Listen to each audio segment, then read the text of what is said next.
is our second guest on the podcast.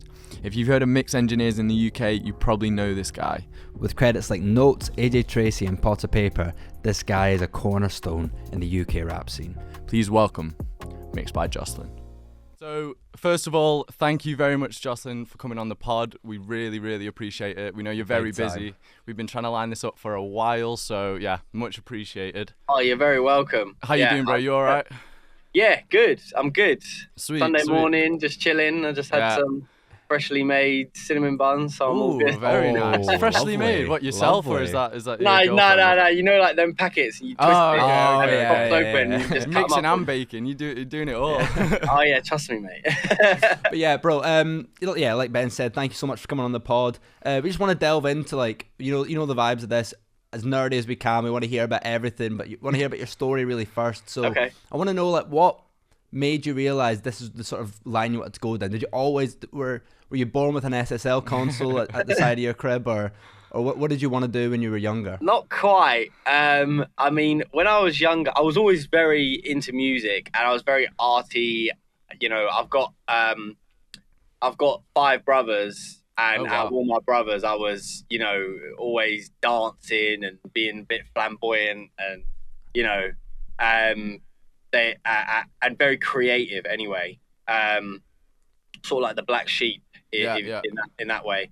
And I don't know, I started playing the guitar when I was like 10, and I got really into like singer-songwriting stuff, and I wanted to record my songs that I was writing. And make music videos and stuff. So that was sort of like how it started. And my guitar teacher at school was really into Cubase and making production as well. So poor guy. Yeah, I know.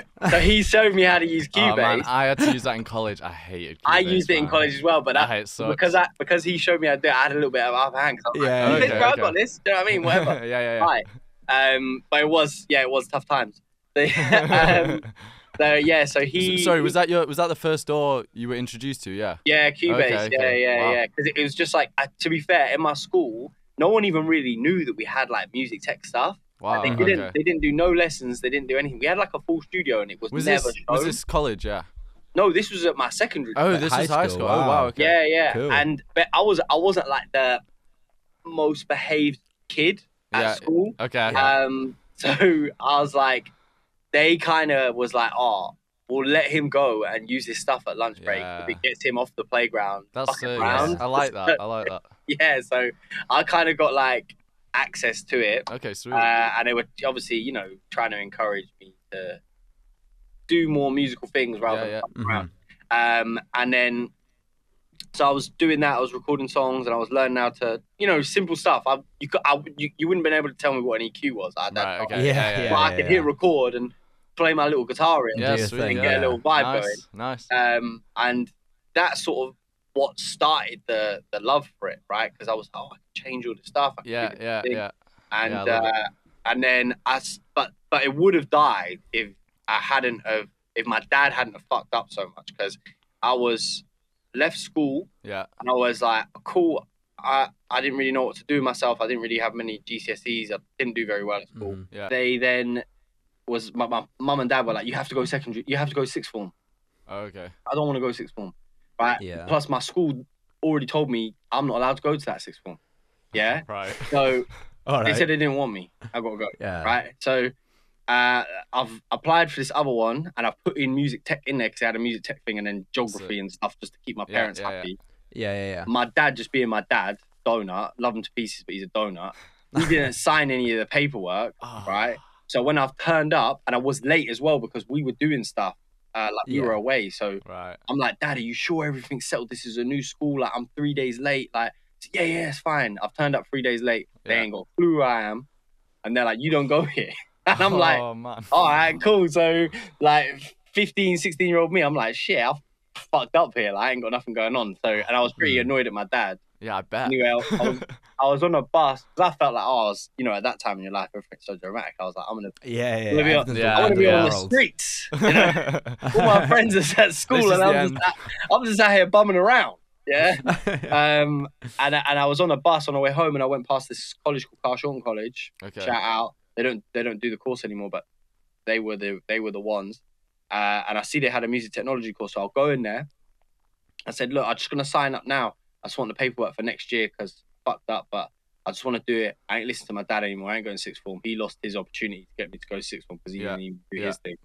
And then, so let me just take this into my own hands. They've come downstairs because they were like, they've got the head of the department downstairs. So they were like, this is a weird situation. We don't really know what to do with it. The lady at reception was like, what the fuck is this kid doing? Yeah. And he spoke to me, and I've told him my situation. And then I played him the songs that I've recorded because one of them I did a music video for, and it actually got on the NME for top 10 artists to watch under the age of 18. Damn. Wow. Yeah. Damn. So I was kind of gassed, feeling myself. Yeah. I was like, that age, I'm going to be Ed Sheeran before Ed Sheeran. They were so impressed. They didn't even care about any of my other grades and stuff. They were like, we'll figure it out. Just go upstairs. I love that. That's sick. So I just started then. I was big up there. to them. That's good. Yeah. I can sort of relate to the... I was never the best at the other subjects. Didn't do great at GCSEs, but like always just had this passion. So I can definitely relate to that. Yeah, 100%. I mean, I'm severely dyslexic and I have ADHD. So academics just not my thing. Yeah, for sure. I'm like the opposite to that. I'm like, in the chair just like vibrating. I hear you. But they took me on, and that's where I found, because I had interest. Like, for being 100% real with you, I left school with a reading age of like a 7-year-old, right? Wow. I could not read. I was still on Biff and Chip whilst everyone's doing Mice and Men. Yeah. Right? Yeah. So I felt very underprepared for life at that point. And so I've done this thing because I'm like, I love recording. Cool. Bro, within a year, I've caught up with everyone at the reading age because I'm into it and I'm learning how to read through stuff that I genuinely care about. You're interested in, It was nuts. So I've gone on, and there's this guy called Jay Ralph, and I always shout him out. He was my mentor, and I would not be where I am today without him. Wow. He guided me. He helped me through personal stuff, personal struggles, with the situations I was in, and really honed my skill as not so much as an engineer, but as a music creator. Okay. At this point, was it more production heavy, or was it recording? Yeah, or it was production and recording. Yeah. Okay, so cool. At school you don't really, they do a little bit of mixing. Yeah, barely. They do a little bit of mastering, but it's mostly like learning how to use the desks, understanding what the microphones are. Okay. They try to teach you compression, but I guarantee you, there's no fucker alive that leaves college really well compression. It's true. Honestly, it's true. no, I can relate to that way too much. I can tell you now, right? You'll pretend you do, but you don't. Yeah. Right? Oh, yeah. You're right. And yeah, so that sort of like sparked it from there. And I did that, and then I ended up doing the extra course, because I loved it and I really got into it. And that's when, I started buying some equipment. Yeah. I had a job selling Sony TVs, and on the side, and I would start buying little music pieces, speakers, microphone, and really started like getting into like engineering, because I was engineering for my friends that were rapping, and I was making beats, and I became part of this. It was like a collective, but it ended up being a duo because no one else was serious. Called Indigo Palace. And it was me and my boy Silks, and we were like a jazz rap thing, which actually kind of did some cool stuff as well. Sick. And helped me. That was my first introduction to Abbey Road, because they liked our music so much. Wow. They got us in to help with like, I think they more liked our personalities than our music, but it was fine because they brought us in to help promote some products for them. Okay. Crazy. Yeah. And how old are you at this point? Time. Like 21. Oh, okay. 20? All right. So I'm sort of like still up, because I did another HND connect to the same course. I'm still learning. So in total, I did 4 years of music tech. So I did the BTech. Yeah, I did the BTech, and then I did the HND. I never finished. I went to uni. Okay. Cool. Whilst I was doing the HND, obviously at that point I'm in. I'm like, this is what I want to do. I fucking love this. Yeah. Like, and I'm good at it. I'm top of the class for the first time in my life. Yeah. And, good feeling that. Yeah, 100%. And like, they'd let us come and use the studio on the Saturdays. Yeah. Sweet. Yeah. Like extra stuff. No one was doing it, but I was there every day. Every Saturday, because I was like, that's it. Putting in the time. I'm like, why am I gonna chill at home on the Xbox when I can be sitting in front of a mixing console making tunes? Oh yeah. Like this is that. Like to me, the fact that there wasn't a queue round the corner, it was mental. I was like, bro, like cool. So and I could bring my mates in on Saturday as well, so I could bring Silks in and we can record, make music. So it was it was a good time for me. I feel like we sort of had a similar when we were at uni. Having access to something like that was so vital. Just like whenever we wanted, but like it was a bit. Like... Well, that's the thing, because I've heard stories, and I don't know what yours guys' situation was like. Yeah. But I feel very, very blessed of how open they was with me using the space. Right. Yeah. I mean, yeah. Because some colleges that I've heard of and my friends' situations, like they've just been so strict. They're not allowed to be in there without having a teacher there, or really? They're not allowed to rent certain microphones. Wow. Like my tutors were like, do you know what? You give a shit, fuck it, go for it. Do you know what I mean? And they were throwing U87s at us, like they didn't care. Nice. They just give us the studio space. I mean, Carshot College didn't have U87 money, but like we were. I would say so. I did the HND and uni, and I think like uni was great, but I feel like the HND is really important. If someone's listening, it's way easier to get into than uni firstly, so it's a really good. They give it to anyone. Like, they'll give the HND to anyone. To get in, it's just you just have to just really prove yourself a little bit in our experience. I think as long as you've got some background, the HND, it's just a higher national diploma. Most of the time, they'll let you run.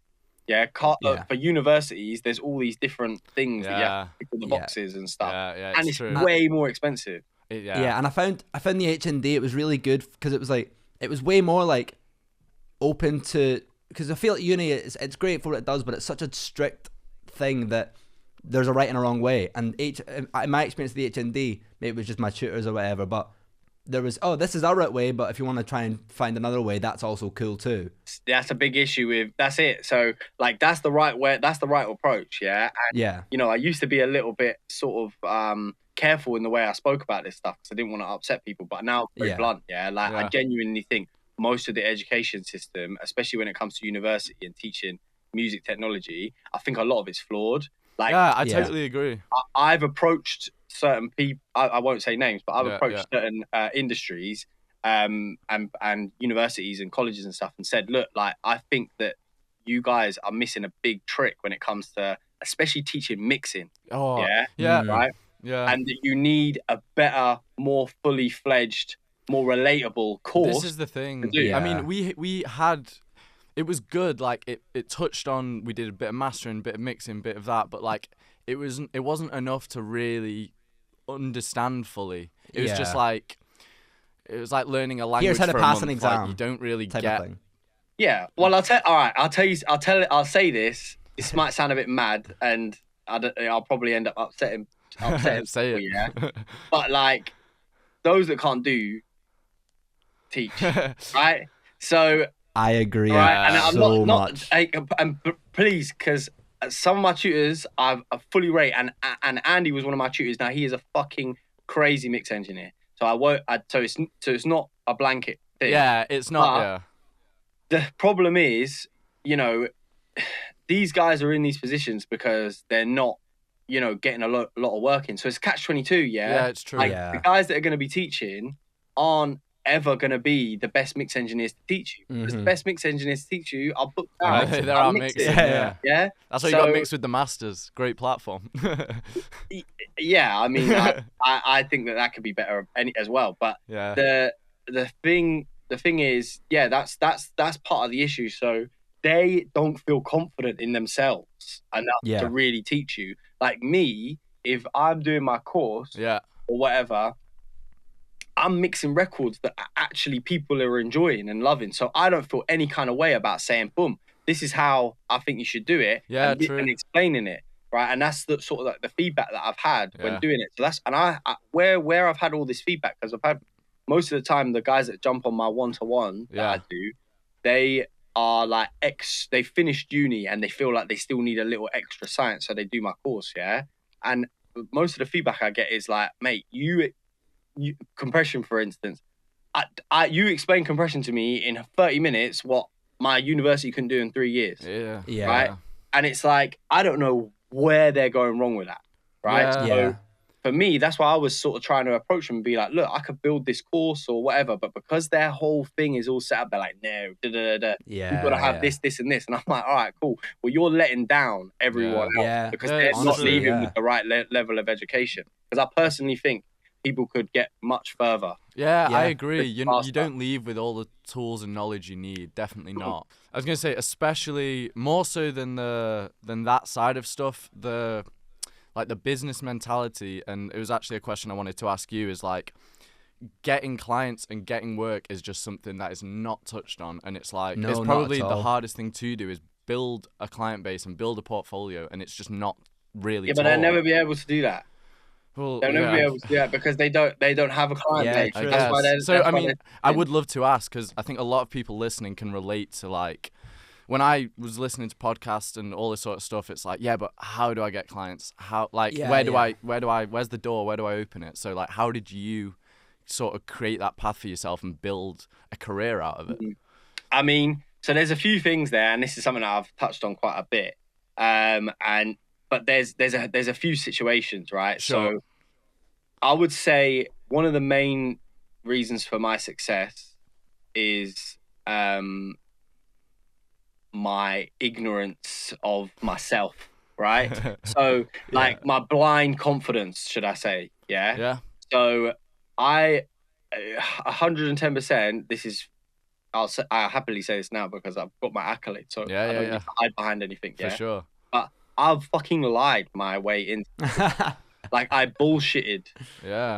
Way in. The first ever paid engineering job. I'd never engineered a professional session in my life. That I think you know what? It's so blunt, but I think it's so important to say this. It's so important because people. I think there's this idea of like, oh, but I'm not good enough to start yet. It's just like get going, just get into it. Bro, my first session, so this is a good example of where my skill set was, and you know how much I was chatting shit. So I was working for music. I was working for free for a company called Red Dog, who sell professional audio equipment. Okay.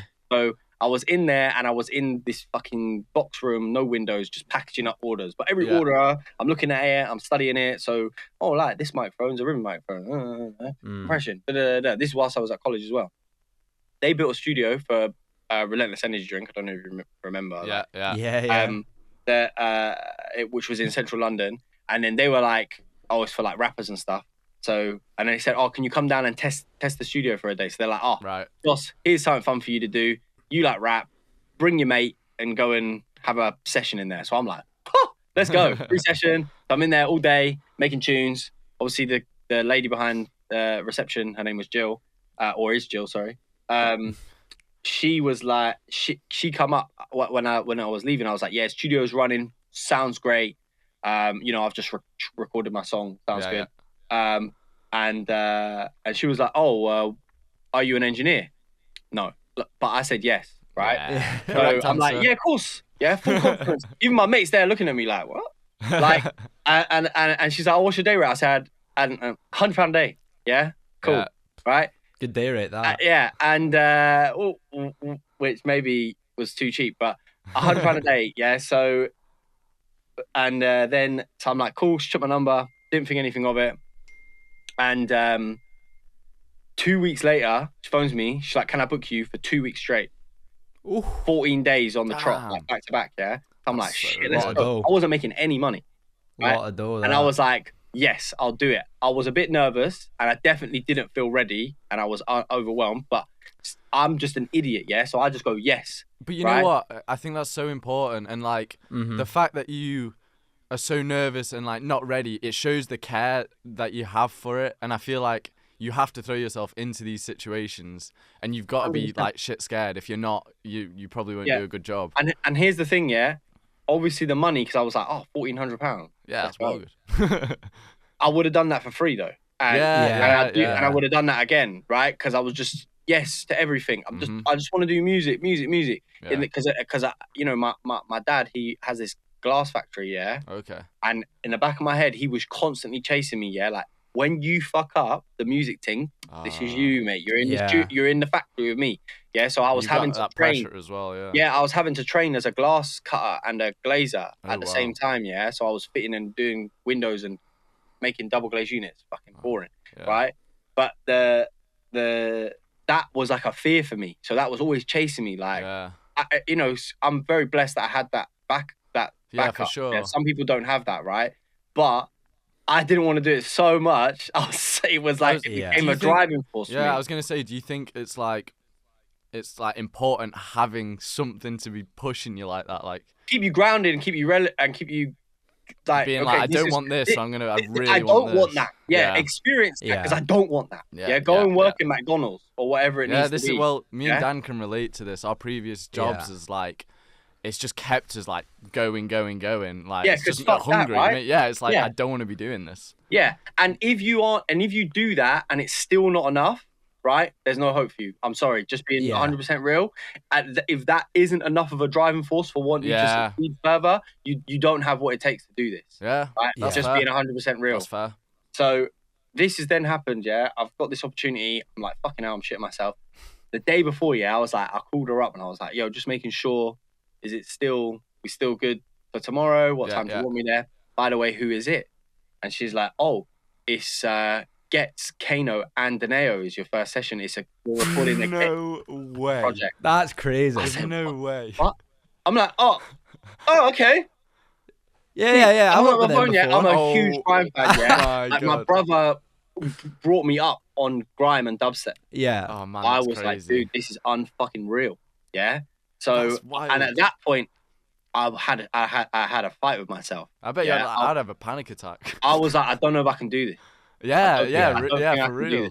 Yeah, and it was a scary moment. Anyway, wow. I was at B. I turned up, and bro, I was totally unprepared. I felt like I was drowning every day because he'd asked me to do certain things, and I wouldn't have a fucking clue what I was doing. Yeah. Right.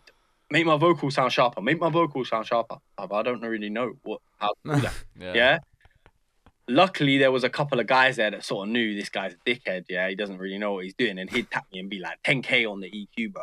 Like the producers, a guy called 10 Billy. He patterned me a lot. Okay. And but then everything that I didn't know, I'd go home, YouTube, ask my college tutors. Yeah. I was those 2 weeks I took in more information than I've ever done in my entire life. Wow. Probably the same amount that I've done up until that point. Wow. Yeah. I mean, it sounds like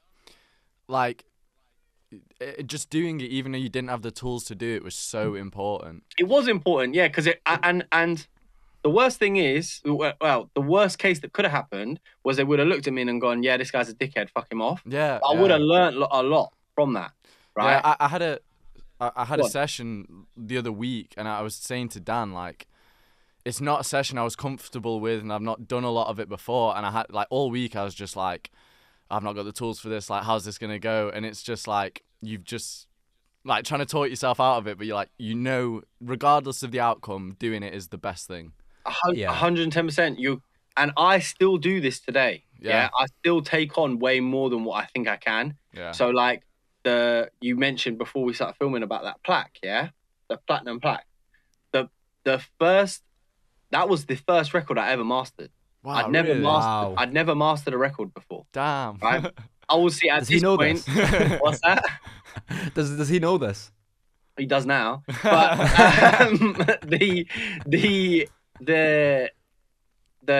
I was a recording engineer mostly, yeah. And I was a good recording engineer. I was recording for loads of people. Sick. And at this point, I was working direct. I was the head recording engineer at that Relentless studio I was telling you about. I was Jamal Edwards' recording engineer, and I was Charlie Sloth's recording engineer. I was a busy guy. Yeah, no kidding. And that was just a few years after I really started. That's right? Crazy. So, but again, that's just because I was driven. And I was always doing it. So, and every single opportunity that came my way, I got into the habit. Yeah, cool, got you, no problem. I do that, and then so then I've had notes in with Charlie, and we were having a recording session, and he's played Aladdin to me on his phone. Like, oh, what do you think of this? And we're like, oh yeah, that's dope. Being real with you, I wasn't really into that kind of music, so I didn't really know if it was like a big tune or not. Okay. But I did like it. I thought it was cool. Yeah. But I wasn't like, oh yeah, like amazing. Right? Yeah. So then his manager the next day has phoned me up like, oh yeah, you see that tune we played yesterday? Do you mind mastering it for us? Mad. J-Rock's finished the mix. Can you master it? I've never mastered a tune in my life. I don't even think I ever mastered my own song. So I was like, yeah, it's crazy. Not to cut you off, but I went to an event the other week, and like I've done a bit of mastering at uni. That's about it. But I just talking to people and talking to artists, like putting the work just came. Someone was like, "Oh, do you know what mastering is?" And I started explaining it, and they were like, "Oh, would you master this track for me?" And it was like out of nowhere. It's like, "Oh wow, that's how easy it is." That's because you put yourself in a position of confidence. Yeah, right? yeah. So they believe in your ability. Yeah. So when I'm in the studio, I'm so confident and talking to them in the language that I'm speaking. Yeah. They feel like, oh, I can rely on this person to give me my song. So they sent me this record, and I've just I had to phone my mate. I'm like, bro, what would I charge for a master? Yeah, like I don't even know. Yeah, like and he told me some dumb price, which is crazy. Yeah, so I'm curious. Well, so song's gone platinum, and everyone always asks me, like people that don't know about music, like, oh, so how much money have you made from that song? Yeah, I've charged him £50, and that's all I've made. That's crazy. Whatever. I mean, yeah. But it doesn't matter because I feel like you get so much more from. It's helped my career. It's crazy having a platinum record to your name. For a long time, for a long time it was gold or whatever. But then regardless of the status and the award it's got, the song did really well. Yeah, and they loved the master. I didn't get no notes. No wow, oh, nice. Right, pun intended. Yeah.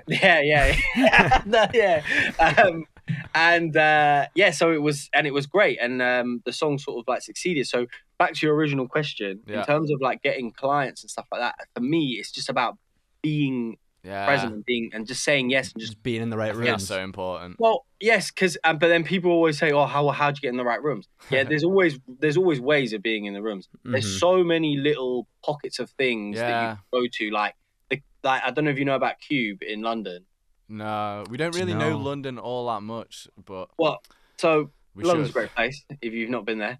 But like it's like Pirate, but but better, right? So they have like actual Neumanns instead of whatever, and it's like nice, well-treated studios. They've got 3 of them around London, and it's under the same sort of principle that you can go and rent a room. But it's actually like nice. It's good studios. You actually get I could go there and do a good record, right? Yeah. So no one, not trying to diss anyone that uses Pirate. Yeah, no shade to Pirate. But it is shit though. Yeah, but then, it kind of is. I always know if I get sent a mix, it's from Pirate. I can tell straight away this was recorded in Pirate, right? But so then anyway, I've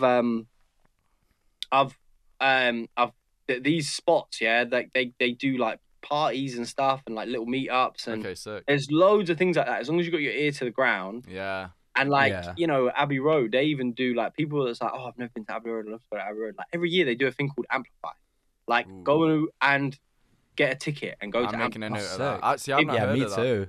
Yeah, it's a big meetup where they get engineers, A&Rs, producers, artists. Like Maverick Sabre was there this year, and you go there and you meet and you're in the room, and what people do, and this is what I still see the mistake, and there's a handful of people that don't, and these are always the ones that I keep a close eye on because they're the ones that come up, right? Yeah, everyone's just sitting there and they're just watching the guys. Yeah, that's not the main value that you're gonna get. It's the guys that are sitting next to you, right? Because they're the ones. If you talk to them, find out their stories, and see what they're doing, they're the ones that are all coming up. You're the ones that can help each other out and do stuff together. So it's hard putting yourself out there. That like when you're at these events and like you don't know anyone, you're like, oh, is this a group? But it's really hard. But you just have to just be like, hi, I do this. This is my name. Just go. You just got to do it. Yeah. Obviously, it's a little bit different for me now, but because I've got a little bit because I do YouTube. Well, I mean, people sit. So when I go to an event like that, because they are the people that watch my stuff, so normally then some people will know who I am.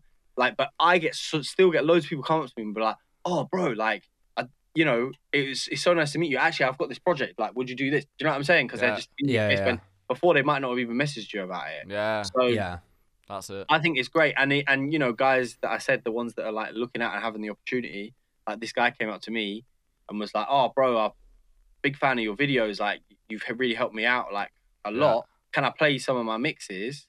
And I was like, "Yeah, cool. I mean, I'm not going to listen to them out of your phone in the middle of Abbey Road lobby, but like." He was like, "No, my car's outside." And I'm like, "You know what? Yeah, fuck it." Yeah, crazy. Yeah, I'll get into this stranger's car. No drama. So anyway, I did say I'm sitting in the driver's seat though, because I don't want no funny business. So, that was hilarious.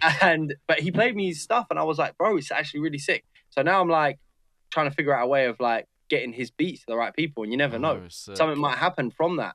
Yeah, sick. Yeah, that's it. That's a great example right there. Because that's because he's taken the initiative. Yeah, that's it. Yeah, you just got to do it. You just got to do it. Yeah, and I'm not gonna lie, I do know a decent amount of people that would like his record. Yeah. So I can imagine. It could help him. So that to me, that's what it's all about. It's not even really about like, you know, being the best engineer, fine tuning your craft, having all of the skill set, making sure you've got all the equipment or whatever. Yeah. It's just about being. Those things are important to an extent, but the thing that really gets you places is like putting yourself out there, being confident, and saying yes to the right situation and just going for it. And like, you know, people will say, "Oh yeah, but I live in the back end of nowhere." I know two people. One guy that lived like some next town outside of Cornwall. Right. Yeah. He just made the jump and just moved. Right. Crazy. Kingston. And he wasn't wealthy or anything like that. He just fucking figured it out. Yeah. Right. I think he like tagged on to some guys that were at uni there, and they needed another person in the room, and he was just like, "I'm not going uni, but yeah, cool, I'll tag on." Yeah. Whatever the situation is, he found it, he made it happen. Right. And then another guy, 8 Beats. Yeah. Now, if you don't know about 8 Beats, you will know about him by the end of next year. Yeah. Because he's got all of the big records that are coming out are 8 Beats. Yeah. Oh wow. So like he's like Central C's guy. Oh, for real? Oh, wow. He's from the middle of nowhere. Some next countryside town. I can't even remember where it's called. How did he even get in contact? That's crazy. Bro, he came here. He had a vision in his head. I want to work with this person, this person, this person. Yeah. He did not waver from that. And he figured out every single, he went on all their stuff. Oh, they record at this studio. I'm going to contact this guy who owns this studio. Be there, and just offer my services to that person. Yeah. Whatever it is, I'll make tea. Yeah, that's you know, studio sessions, whatever it is. And now within like the space of like 2-3 years, he's achieved everything that he wanted to do and more. That's crazy. But I mean, that's it, because I asked him. That's all of it. It's all about confidence. I said to him, I said, "What's your dream collab?" He's like, "Bro, I've done it." That's such a flex. I've done it. He's like, "I've got to figure it out again now."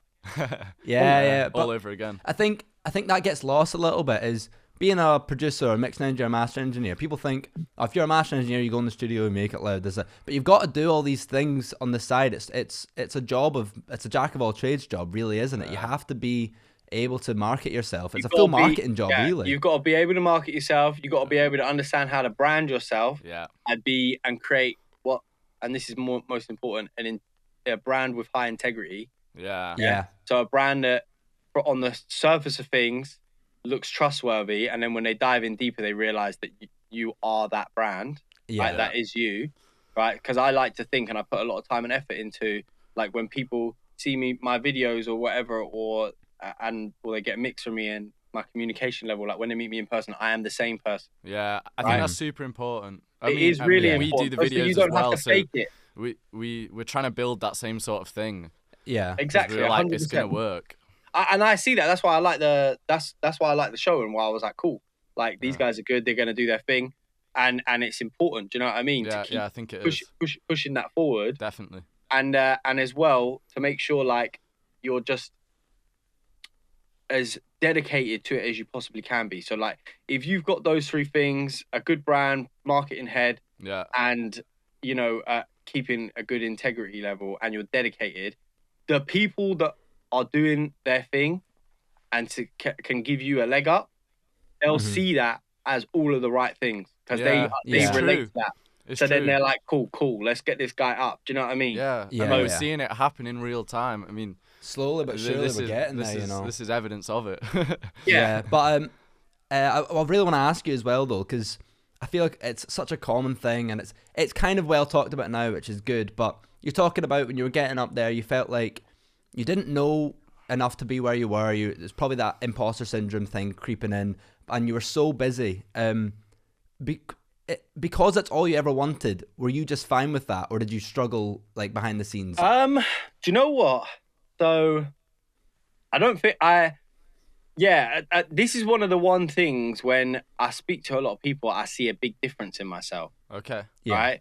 So, because I never really did feel like don't get me wrong, I've been stressed and like, I've had little moments where I'm like, is this fucking worth it? Yeah. Right. But most of the time, I'm just like, bro, let's fucking go.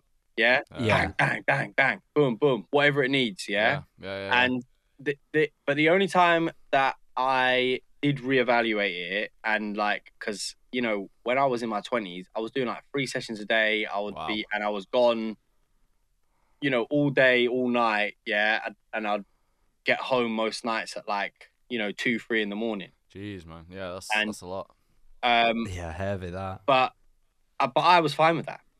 Yeah. Mm-hmm. And I loved it, right? Because I'm in a music studio. It's great. Like, yeah. Right. So, and I'm making music and I'm getting paid for it. Like, you know, because in the back of my head, I'm just like that glass factory just ticking away. That's it. Fuck that. The more I do this, the further away I get from that. Yeah. So the one thing that did come in, obviously, I've got a fiance, my partner of 9 years. Appreciate that. Wow, 9 years. But nearly 10. Wow. But then she, you know, it was affecting her slightly because obviously she's not seeing me. She's spending a lot of time by herself in the flat. Sure. And I had to reevaluate it. So like today, when you guys said, I was like, I can do it, but it's got to be early because I'm gonna go. I think those boundaries are important, though. For sure, you need to have boundaries because But she brings those boundaries are in place for her. If I'm being honest. Yeah, for sure. I think it indirectly is probably helps you as well to be like, let's just take the foot off the gas today. Yeah, maybe. I don't know. I'm not gonna lie. If I wasn't going to like go for a walk around the forest with her after this, I probably would just crack on with that Pro Q4 video. Yeah. You know. Speaking of, I would love to touch on Pro Q4. Have you been using it? Yeah. So I downloaded it and I started mucking around with it. I've not had too much to play with it, but I sort of know what the crack is. And I gotta say, like, my first impressions, it seems like a pretty good upgrade from the Pro. It seems like, it's so strong by the looks I was of skeptical. When I saw the ad, I was like, are they just making Pro Q4 for the sake of it? But then I saw, like, it's got the Spectral now, so you got Soothe 2 built into your Pro Q4, basically. It's crazy. Well, we'll see how good that sounds. Yeah, to be fair, I haven't quite tested that because Soothe is, you know. Soothe is Soothe. Soothe is Soothe. You just can't replace it. Actually, there's a few features that I do really like. Okay. From what they brought in, and the thing is, FabFilter. If you look at how many plugins they've released in the last decade, they don't release plugins for the sake of it. Nah, it's true. They really don't. They don't do that at all. Like they're still on the Pro C2, which has been like 10 years now. I love that. It's great though. It's so good though. Yeah, so they clearly just bring the updates when they feel like, oh, okay, we can add something to this. Pro C2. And for a long time, I looked at the Pro Q3 and I'm like, what would they need to add? This is like, this is an elite EQ. Yeah, it is. Way past any other EQ. Yeah. Mm-hmm. If you're looking for like a transparent EQ, that is anyway. Sure. Right? Sure. Not like an emulation of an EQ. Yeah. But it's a brilliant tool. Yeah. Like, you know, and there's so many things. Like, I was making the running joke, like I was learning something new about Pro Q3 every single week. Honestly, I didn't know. And I've been using it for years. Right. So this is going to be a whole nother thing. And I'm like, because I'll make a video about it. And I'm like, it's a daunting thing. Because I'm like, bro, I've got so much shit to cover. I could probably do like a 10-part series. Like a series. 10-part series. Netflix doc on it. Yeah, exactly. I'd watch that. I'd watch that. But see, when I was looking at all the Pro Q4 stuff, it was just like, Oh yeah, why wouldn't you have that? Attack and release. Oh yeah, that makes sense. Well, yeah. The thing is, it's a tool that's useful, right? But like you can put too much into a plugin, right? And okay. That's what makes me a little bit like, oh, okay, are they going too crazy here? Because I guess adding attack and release to like obviously the dynamic EQ, right? It's becoming very, it's just pulling in too many different things. But I feel like you get the choice to use the extras or not. If you want to use it, just like draw on it, like paintbrush it, you can. That's true. Yeah, that's true. So you got all of the and this is how everything goes anyway. But one of my main things, what I mainly worry about, especially with the Pro Q3, and I think the Pro Q3 really had a part to play in the downside of some people's mixing journey, right? Okay. Mm-hmm. Because it's such a visual plugin. Yeah. It stopped people from using their ears. It's true. Right? And I'm this is going to go even further now. Yeah. Right? So and then obviously the next thing is like with this whole Soothe integration, that's essentially like it's not AI but it's computer learning harmonics that are poking out and it's moving, so it's like you engineers are going to become, you can become lazy with it. Yeah, exactly. And they're all moaning like, oh, AI is going to take our jobs. You're already fucking letting the computer. You're already letting the computer do the work for you anyway. So it's so true. Your mix isn't going to be any different to the computer's mix because you're just making you're letting. The computer make all the it's a good point, anyway. And we've touched on this in the past, like how paramount it is as a new someone coming up as a producer or a mix engineer. How important it is to don't just like buy all these plugins that you see everyone using. Like learn the fundamentals, learn the stock plugins, learn how a compressor works. You can do such a good job with stock. Yeah, 110%. And then grab those tools. And the main thing is use your ears. Yeah, for sure. And that's such a difficult thing for people to sort of like wrap their head around because you trust your eyes 10 times more than you trust your ears. It's your eyes are the most strongest sense in your body by a mile, right? Yeah. So well, unless you're me and you need goggles, but like they but it's true. And then so if you've got this Pro Q3 up and you're looking at it and you've seen some guy do the freeze frame and he's poking down all these, which I've been, I do that, but I use my ears as well. I was gonna say, you compare it, so like but you see something poking out. Yeah. They're just doing it, and I've seen people do it, and then I look at their Pro Q3, and you've got like a million cuts, and it's like, bro. You don't need it. No, you take all the realness out of it. Well, but that's it. You're overthinking it. Yeah, really, for sure. The only cuts you should be doing is you shouldn't be removing you shouldn't be trying to remove anything from the vocal, right? Maybe a little bit of the S's or whatever, right? Yeah. When you're doing those cuts, you're trying to remove the room, right? Yeah. From the vocal, not like the boominess and the resonant frequency looking out in the room, not so much the vocal. Yeah, and then true. And then I tried to tame the vocal in other ways. I'm not trying to remove mad stuff. Like I'll use a multi-band to tighten up the low end and bring it down a little bit and smoothen the mid-range up. For sure. Having a slower compressor but boosting it slightly. Yeah. I think things back like to the using your ears. Me and Dan, I think I can speak for us both here, when we did a full master, but it was all analog. Oh, yeah. So, like, because it was all analog, we're just there, like we had, like, a mini Shadow Hill compressor, and, like, I've never listened so carefully and been, like, one notch on this, like, rubber band EQ, and it was like, that's it. And what a beautiful EQ, by the way. Yeah. The low end on the IGS rubber band EQ is beautiful. Unfortunately, we don't have hardware nowadays in our studios. Yeah, but that's something to be said that I think people ask me about, like where they think mixing is going, especially with like AI and stuff like that. And obviously, being in the box and being able to use the bots most efficiently is key. Yeah, but I genuinely think that we'll see a massive switch in the next 10 years where it will go back.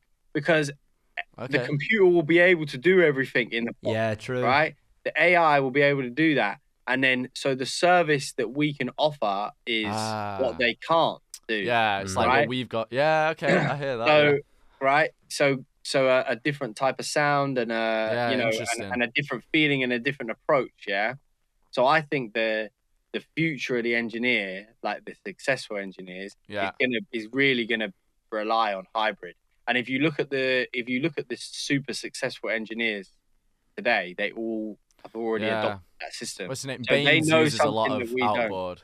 Baines does. Tizio. Tizio. Uses quite a bit. Mixed by Ali is. He's all on the desk, isn't he? Yeah, just everyone. I think anyone that's anyone uses a hybrid outboard. setup, but he sums through his desk. Yeah. Sick. But yeah, so there's a lot to be said there, and I think that's where people should really care about, and you want to and you want to really be successful. I think that it's something to consider. I guess there's the other angle of like accessibility to having that equipment, because obviously it's a lot of money. Yeah. It is a lot of money. Quicker, isn't it? It is a lot of money, yeah. But when people say that to me, again, obviously don't bankrupt yourself, right? But it's called investing in yourself. Yeah, for sure. Yeah. So if you want to do it,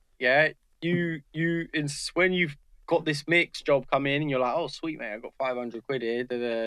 Maybe don't go to the pub and spend that 500 quid in the pub. No, you're right. So right. No, like maybe think, let me put 300 quid of this because next month I can get this, SSL 500 series EQ or whatever. I think it's so important investing in yourself. I recently bought a new keyboard, but it's like full piano weighted keys, and it's just like elevated my production again, and it's like this will come back to pay me. I'll make this money back in the productions I do. 110%. So that's it. That's my thing. Obviously, always live within your means, but I think if you want to be a really great recording engineer, and you've got your studio, your equipment is essential, right? If you're selling like a high-end recording studio experience to me, and I turn up, there's no hardware. It's a laptop, and it's like laptop with FL on it. Yeah, a Rode NT1, no disrespect or whatever. Yeah. And like a shitty interface. I'm like, dude, like, what am I paying for? This is not what I paid for. Yeah, it's true. Like, and because obviously you pay a lot for the skill set, but I know that there is certain levels to the equipment. Yeah, well, you want that 1073. It doesn't matter how great of an engineer you are. You're recording on a Sony or a 103 even, right? Into an Apollo, going against a Rode into a Scarlett. Yeah. Big difference. There's going to be a big difference. Yeah. Right? The components are different. Yeah. Like we have to respect these people that make this equipment. They make fucking good shit. Yeah. Right? Yeah. And then obviously, again, if you put a really great engineer in front of that, it's going to be even better. Yeah. Right. So that's, to me, I think it's like that, because I thought I have got my speakers. I've been toying around with the idea. I'm now at the point where I'm like, I actually think I'm better than my speakers. Wow. And that is not what a position. Speakers are you on? Yeah, I was just about to ask. I'm still mixing on A7Xs. Oh, cool. Right? Sick. And I'm like, I've used them for years, and that's why. Because I'm like, mate, my mixes are great. Like, yeah. Don't need it's what you know, isn't it? And if you're exactly, and now I'm realizing that I have outgrown them, and I actually think I'm better than my 7Xs. What are you looking at getting? I'm curious. I'm gonna get some PMCs. Oh, yeah, we're big fans of the PMCs. Big fans. But really, because I've been in other rooms and I've achieved better products. Yeah, that's it. And I'm like, okay, right, cool. That's the cake. Yeah, I can achieve a better product with a better speaker that gives me a full array. Yeah. I recently got some. Well, I say recently, it was a while ago now, but Cali Audios, if you've heard of them. Mm-hmm. And I'm really enjoying them. It was a big upgrade from my KRKs. Well, yeah. And I was like, oh, wow. That word is... yeah, we're not allowed to talk about that here. But I'm really interested to ask you. You have the Mix Cube, don't you? The Avaton. Yeah. Oh, do you? Yeah. How is that experience? So you know what? It's the most expensive shit speaker I've ever bought, right? But because it is a shit speaker. Yeah. It's the red one, right? Yeah. My one's just a black one. Oh, okay. But yeah, so they're great speakers, and I think if you are mixing, they're even just having like the one if you want to run it in mono. Sure. Fine. Because a lot of what I do when I'm doing my gain staging, and initial like blending of stuff, I'm just running it through the cube, right? The Avaton, and getting the balance of stuff in mono. I was gonna say, have you just got the one, or have you got a pair? I've just got the one. Yeah. I do have another one somewhere, but I just have the one in the center right here. It's a good idea. And it's aimed up at me. Yeah. And I just going in, I'm blending, everything's in mono. Sick. And I'm just mixing into it, getting the balance and the depth of everything. Yeah. And then when I flick it out into stereo, it feels wide. Yeah, bro. it feels huge. Yeah, and then I can make it even wider because I've not done any of this like stereo imaging or anything like that. It's sick that it's really important. And that's one of the comments that I always get, like my mixes sound wide, right? Yeah, and I think that's part of it. I don't know. I might be bugging, but I was at it was Tile Yard Studio, and there was like the option to do like check mono, and I was mastering a track, but like at my home studio I never sort of check mono, and I can't really, but I was like, whoa, this is like, you can super focus in and really hear what you're doing. If you don't have it, you should get like a simple switcher.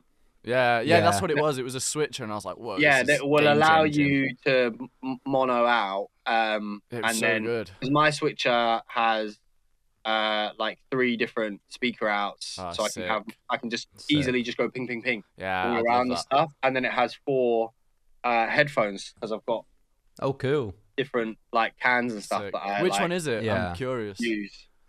This is just I'm getting an upgrade for this, but this is just the PreSonus that I'm using at the moment. Nice. No, I'm a big fan. I'll be honest. PreSonus, I think, gets a lot of hate, but my first like proper monitors were PreSonus, and I thought they were great. They were a little bit noisy, but I thought they were great. No, this box is fine.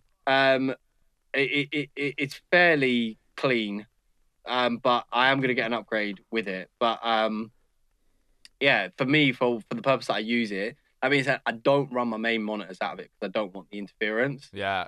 Right? Of running through the box. Sure. But for like the Avaton and my headphones and stuff like that, it's fine because I can easily access everything. Sweet.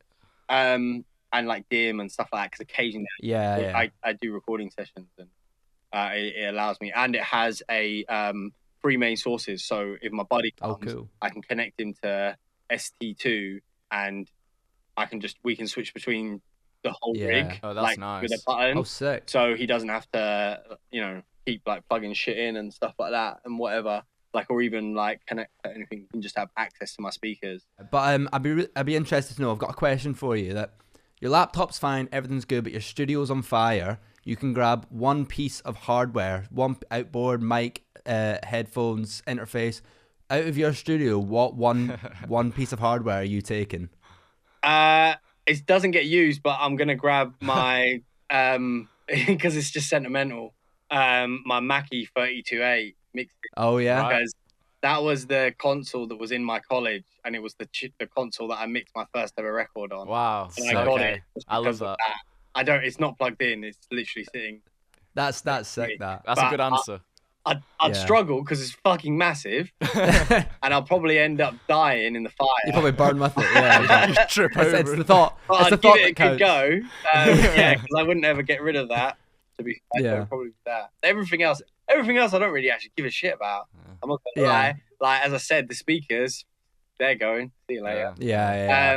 And and I'm mostly in the box, so true. I don't have I've got a few bits of gear tossing around, but and that will change, as I've said, because I've started taking a slightly different approach to it. But for most of it, it's all whatever it can go. Yeah. You know what I mean? Even the awards, they're all replaceable. So yeah. Sure. And don't really mean it. That's a very wholesome answer. It is a very nice answer. I'm glad to hear that. And on a similar note then, so we do something on the pod quite often. We do a plugin of the week. So something we've not used very much or something we've been using a lot in the last week. Yeah.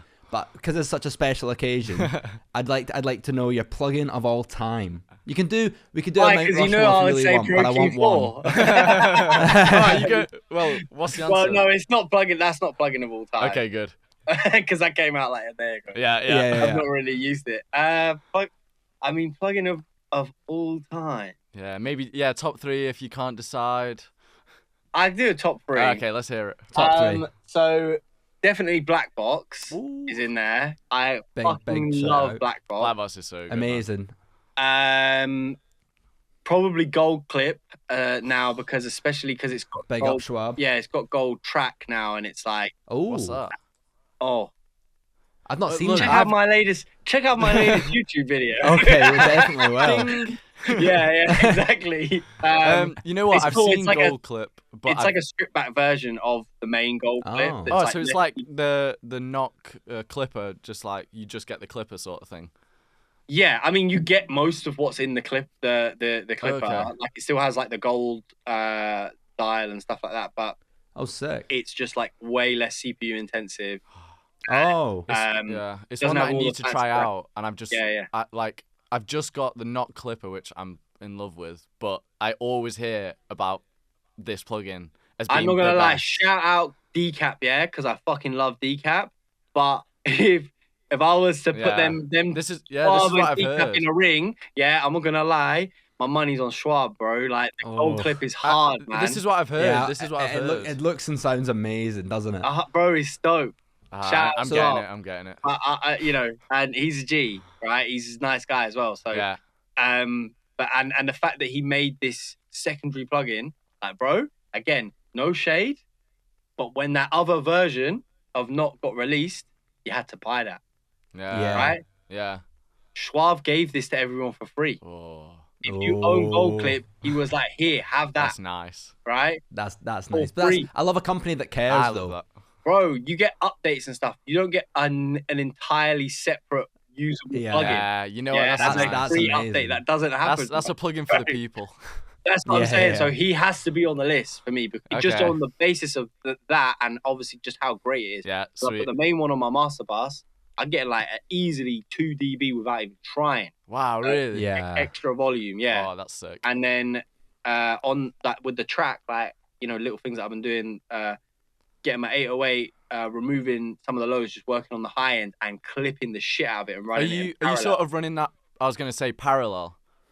For that particular effect, because that's where I want that rock, like if I'm doing Yeah. like drill and I Yeah, really yeah. want it to be super aggressive. Yeah, I'm curious. Do you like split the track and then EQ out the highs, EQ out the lows, or are you just sort of on the same track parallel? I send a bus, take some of the lows out, I put EQ. Gold Clip on, Okay, and then I sweet. just blend that in. That's the easy way of doing it. Is Yeah, for Yeah, sure. I like that. That's Playing nice. all these that. tracks is long, and then makes it complicated for me, because then I've got like 8 different Yeah, ways to true, do true, this. true. Yeah, On screen, yeah. and I'm like, I've got ADHD, bro. Like, I get distracted. You know what I mean? Sick. Yeah. Right. Very I've easily. got to make it simple for myself. Yeah. What's the number one then? Well, they're in no particular order. Oh, Yeah. okay. Don't do me like that. I guess you have to. But I'm not gonna say the 4 because I don't really know. Yeah, that's Pro fair. Pro Q3. Wow. Just You because know what? of It's how an much it's answer. helped me. It's a very common answer. Pro Q. Yeah, it's a very similar answer to I what we know, did in the bro, pod a 'cause few I weeks asked ago. the same question on my show, and it's the same fucking thing. Yeah, I mean, But, there's a like, reason. Yeah. There's a reason. Fab Well, filter. I go a bit deeper on the Pro Q3, and one of the reasons why I actually like it, which is not the same reason why most people use it. Yeah? Okay. But I love using the mid side, Yeah, right? And big time. and that's how I Yeah. create all my space. So when people are talking Yeah. about like how wide my mixes are, yeah, I'm getting like my main samples, Yeah. getting that big mid range. I'm removing that, bro, from the center, right? Sick. And I'm Oh. pushing it on the wow. sides, and you see Wait. that So going what's all the what way are you? through my You're chain. cutting out the. Just like Taking the the mid, right in the middle. taking the mid where Yeah. the vocals would be sitting, like the presence Oh, of the vocal, wow. yeah, of like, I don't know, the guitar or whatever, Yeah. Yeah. and then panning that the same on the top, or even sometimes a little bit wider, and Oh, it just sick. opens it up. Obviously, you just got to be a little bit careful for Yeah. phase, Yeah. right? Phasing issues, but most of the time it works really well, as long as you're not I'm like stealing that. dealing with Yeah, I like those that. stuff. That sounds Again, so good. Check out It my makes so much check out sense, my though. YouTube channel. Yeah. There's a whole tutorial on there. You know, Yeah. I love the mid-side function. I'd use it on like the mix bus or a master. Like again, similar. See, that's where I'm always a little bit careful with it, because when you're doing it on the mix bus, yeah, that's when you can kind of get some phasing issues, and that's Okay. like the last thing that runs. Yeah. Right? So that's True. everything. And you're gonna be opening up stuff that you kind of want to stay in the middle, because you're doing it over a broad thing. So say like my vocals, yeah, like most of the time I want them centered, and my kick, yeah, as well. Yeah. So like if my kick's kind of mid-rangey, I'm gonna start fucking around with that, and it's gonna open it up a little bit. Yeah, true. You know what I mean? True. I try to avoid doing a lot of stereo imaging on that master output. Okay. You like to get that early on. I do it early, yeah. That's what I'm saying. And Okay, then I like it. I do though a little bit. It's always the top end. Yeah. And it's another reason why I use black box, because the black box, the MS. MG, the 2 version, where it has the stereo. Yeah. That has a section at the bottom where you can pull the image in. Yeah. And then I mono out everything up to like normally like 200-300 hertz. Sick. And then I pull up the image in a little bit, and it gives me a nice bit of space. Yeah, that's nice. Sick. Love that. Free tips. Yeah, no, that's good. I'm gonna be trying also that for sure. But also check out Jocelyn's YouTube. Yeah. We'll put all your links in the Yeah, description for anyway, sure. brother. Don't worry. Am I allowed to drop in a plugin of the week that I got? I have Go on. I have to get it off. Of course. Gulfos. I tried it this week. What's that again? Say that again. Gulfos. Gulfos. Gulfos, yeah. Oh. Gulfoss. Send me a link on Instagram. Mate, I have to. It is mental. It's unreal. It's What like does it do? Unreal. so it's spectral. It's like Soothe 2, but like it's got a Gulfos Master, which is for mastering. That's why I've not heard of it. Because I just use Soothe. I'm telling you, I use Soothe as well. Poke4 is but coming like, to kill them all. this thing is it's crazy good. Okay, all right, I'll check it out though. Get the free version of it. Give it a go. See what you think. I'd be curious to hear your review. I'll probably end up doing a video on it. I've not used it properly like Ben has, but I did get a 3-minute voice note from Ben when he tried it. Just about Gulfos, so it must be all right if there's 3 minutes. I get so hyped about these plugins. That's exactly the sick, same what I did with Gold Clip. So like you guys, nerding out together. Like my friend Proton, who's been on Fixed Opinions as well. I was gonna say, you started it with him, right? Yeah. So that's what I do with him all the time. And when Gold Clip came out, I was like, bro. That's all our conversations are. It's just like, bro, there's this new thing. Have you tried this? We don't have a life anymore. We just talk about plugins. That is life. Yeah, true. That is it. Well, talk about how great your mixes are as well, though. Yeah, for sure. Right. Anyway, bro, thank you so much for coming on. Last thing, is there anything you sort of want to shout out yourself, or anything you got going on that you want to tell people about? So there's some cool stuff in the pipeline which I can't quite talk about, but just keep an eye out. Exciting stuff though. Exciting stuff. Yeah, I told you guys before we started recording. Sounds big. Which is going to be very, very cool for the community. Yeah. And mostly just like, anyone that's watching that appreciates this show, just, keep supporting stuff like this. You guys, if you did want to subscribe to my YouTube channel, feel free. Obviously. But like, I think all of this stuff is great and really important, and it's something that I think our industry needs, and especially in the UK, and we need more 100%. Of it. So 100%. Everyone that engages in this community, I appreciate you, and and you guys for doing this as well. Yeah. And that's mostly it. And there are some cool things in the pipeline, but right now. Can't wait to see it though. I love that. Build the community. We'll definitely give you a shout out when it drops. Yeah. Well, thank you very much for coming on, bro. We appreciate your time. Yeah. Nice one.